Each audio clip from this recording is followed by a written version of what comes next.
মুন্নি আর কুহু দুই বন্ধু ছিল। তাদের দুজনের খুব গলায় গলায় ভাব ছিল। তারা সব সময় বনে জঙ্গলে এখানে ওখানে ঘুরে বেড়াতো, কখনো ঘরের কোনো কাজকাম করতো না। ঘুরতে ঘুরতে তারা দেখলো যে অনেক সময় হয়ে গেছে, তারা এখন যে যার বাড়ি যেতে লাগলো। এমন সময় পথে দেখা হলো কুটকুটের সঙ্গে।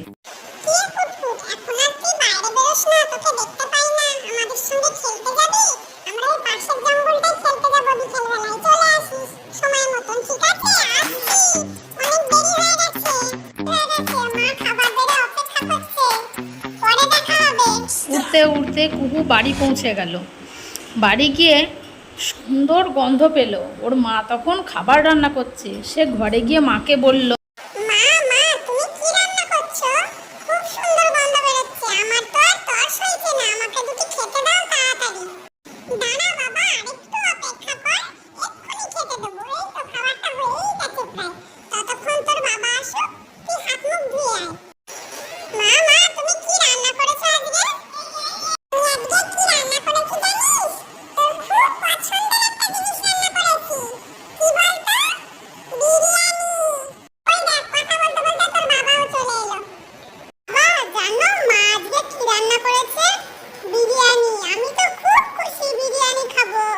হ্যাঁ হ্যাঁ বাবা, আমরা বিরিয়ানি খাবো, বিরিয়ানি খাবো।